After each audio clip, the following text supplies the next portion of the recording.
Olá, pessoal. Essa é a segunda aula de História do Atletismo e o assunto de hoje é o atletismo nas civilizações antigas, tá? Nós vimos o atletismo na sociedade grega, né, na Grécia Antiga, e agora a gente vai comentar um pouco sobre o atletismo também como uma manifestação de jogo, uma manifestação de competição esportiva em outras sociedades originais, né, ou sociedades de civilizações mais antigas, como é o caso do Egito, das civilizações também localizadas na região da Mesopotâmia, a gente vai falar mais à frente, e também dos povos originários aqui do Brasil, né, conhecidos como indígenas. Será que o atletismo também era praticado por esses povos e essas civilizações antigas, algumas delas mais antigas do que a Grécia? E será que havia atletismo antes dos primeiros Jogos Olímpicos, né, que datam de 776 a.C.? Isso é o que nós veremos na aula de hoje. Bom, a gente está falando aqui dos primeiros Jogos Olímpicos, né? Onde o atletismo ali surge como a principal forma de competição e tudo mais. E aí vem a pergunta, né? Nós temos muitos registros dos Jogos Olímpicos da Antiguidade, no caso, os Jogos Olímpicos gregos. Tá, mas e antes desses jogos que foram registrados? Será que haviam competições atléticas mais antigas do que as próprias Olimpíadas? E a resposta, como eu já falei anteriormente, é sim, né? As primeiras civilizações no Egito Antigo e na Mesopotâmia, Mesopotâmia era uma região que corresponde hoje ao Iraque, à Síria, ao Irã, aquelas regiões ali do Oriente Médio onde estão em guerra, né, que a gente ouve muito falar na televisão, né? Ali existiam civilizações muito antigas, né? Que datam até mesmo de 5.000 anos antes de Cristo, tá? Milênios antes dos Jogos na Grécia Antiga, já tinham a tradição de atividades atléticas, ou seja, essas civilizações mais antigas do que a civilização grega já tinham práticas esportivas.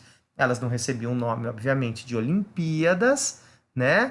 Mas eram consideradas atividades esportivas. E é óbvio, como eu disse anteriormente, que muitas dessas práticas lembravam os movimentos básicos do atletismo, disputas de corrida, disputas de lançamentos e arremessos de objetos, saltos, tá?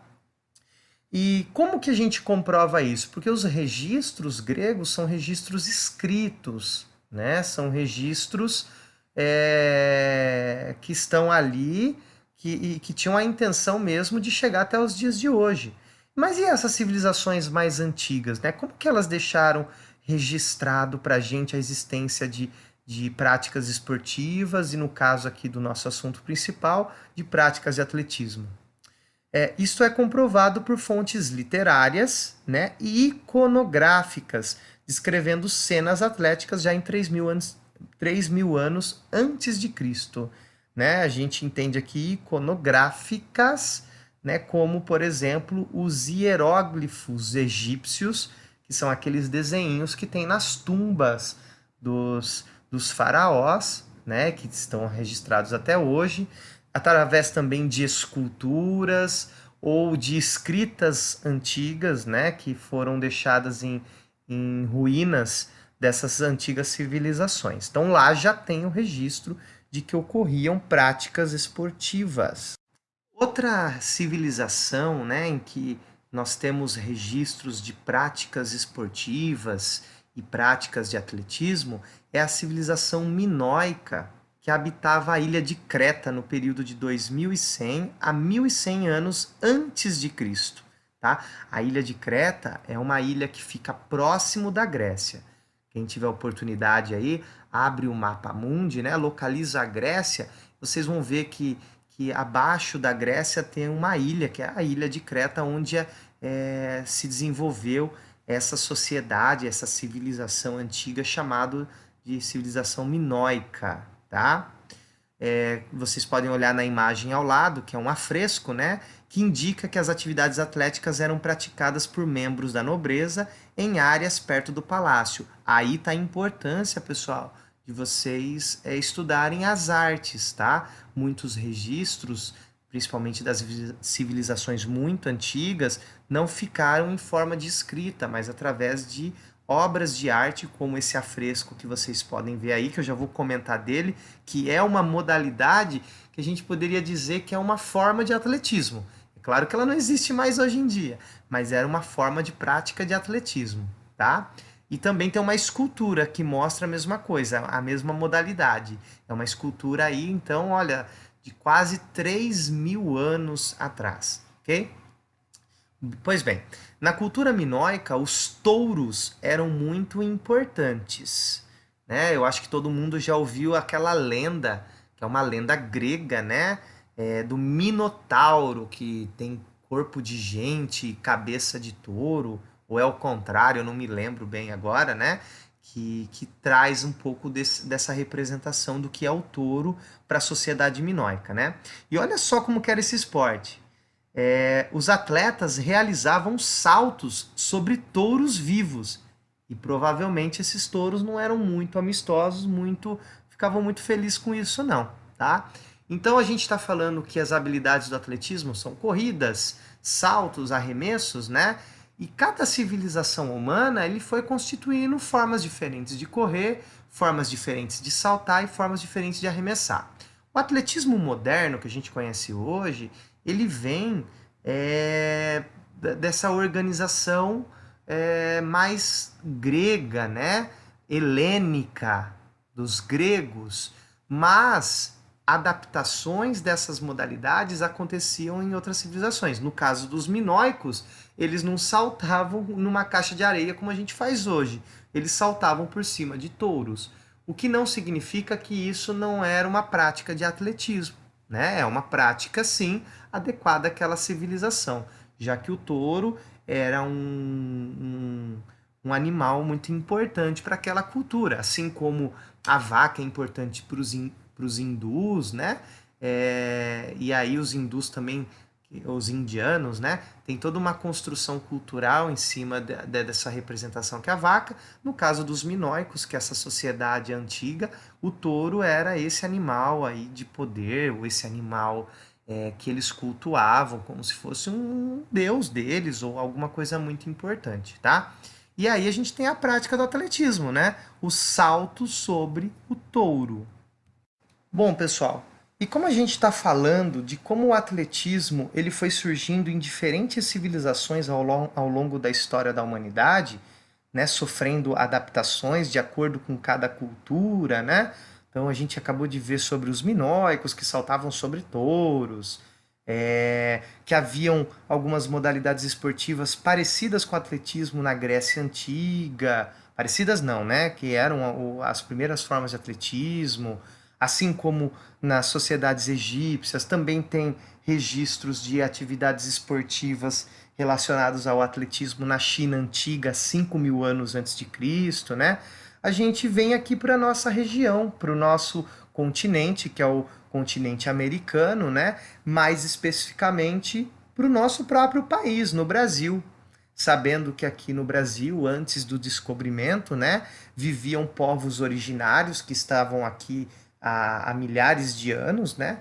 E esses povos também desenvolveram práticas esportivas que a gente pode considerar como manifestações do atletismo, né? Vocês podem observar aí na imagem, no caso, essas imagens são de fotos agora mais atuais, são indígenas, né? Indígenas brasileiros, em competições oficiais de jogos indígenas, né? Mas praticando formas rudimentares do atletismo que a gente conhece, do atletismo moderno que a gente conhece, tá? Aí a gente pode citar duas modalidades que são milenares para os povos indígenas brasileiros, que são, por exemplo, a corrida de tora, que é a última imagem aí de baixo, né? Que os atletas correm carregando uma tora de madeira que pesa ali entre 100 a 140 quilos, e eles vão revezando essa tora. São equipes que competem entre si, quem chega primeiro revezando essa tora vence, né? E aí a imagem mais ao lado direito, um índio fazendo arremesso de uma lança, que corresponde hoje, no atletismo moderno, ao lançamento do dardo, né? Então, modalidades que são específicas dos povos originários, dos povos indígenas, mas que demonstram que o atletismo acabou sendo um esporte universal, ou seja, praticado em todos os pontos do mundo, inclusive pelos índios aqui do nosso país, né? Agora, recentemente, no ano de 2015, ocorreu os primeiros Jogos Mundiais dos Povos Indígenas. Lembrando que não existe só índio no Brasil, tá? Os povos originários existem em outros lugares do mundo. Em 2015, o Brasil sediou os primeiros Jogos Mundiais dos Povos Indígenas. E como vocês podem ver na lista aí, ó, algumas das modalidades que estão ali têm tudo a ver com o atletismo. Então, a corrida de 100 metros, que a gente vai ver na próxima videoaula, que é uma prova clássica do atletismo moderno, né? Foi praticada aí nos Jogos Mundiais dos Povos Indígenas em 2015. A corrida de fundo, que a gente vai ver aqui, fundo relativo às corridas de resistência, né? Também uma prática do atletismo moderno que os índios praticaram nesses Jogos Mundiais. O Akô, que é uma corrida específica indígena, mas que lembra muito as nossas corridas de revezamento, tá? A corrida de tora, como eu disse, que é uma corrida milenar de várias etnias brasileiras, e o arremesso de lança, tá? Então aqui só para exemplificar como o atletismo ele é praticado por diversas culturas, diversos povos, por diversas civilizações, em várias épocas da história da humanidade, porque se tratam dos movimentos básicos dos seres humanos, tá ok? Beleza, pessoal. Então, finalizando aqui a segunda aula sobre história do atletismo, com o tema o atletismo nas civilizações antigas, nós trouxemos para vocês aqui algumas manifestações do atletismo nessas antigas civilizações, né? Com um destaque especial para os povos indígenas, que tem tudo a ver com a cultura brasileira, né? E eu não trouxe nos slides anteriores, mas nós tivemos manifestações no passado de provas similares ao que nós conhecemos do atletismo moderno, também em povos como os chineses, os japoneses, o povo Maori, que é um povo originário da Nova Zelândia, tá? E outras partes do mundo também com registros, geralmente através de obras de arte, como esculturas e pinturas, onde tratavam do atletismo, né, na sua forma mais rudimentar. Beleza, pessoal? Aguardo vocês para a terceira e última aula da história do atletismo. Valeu!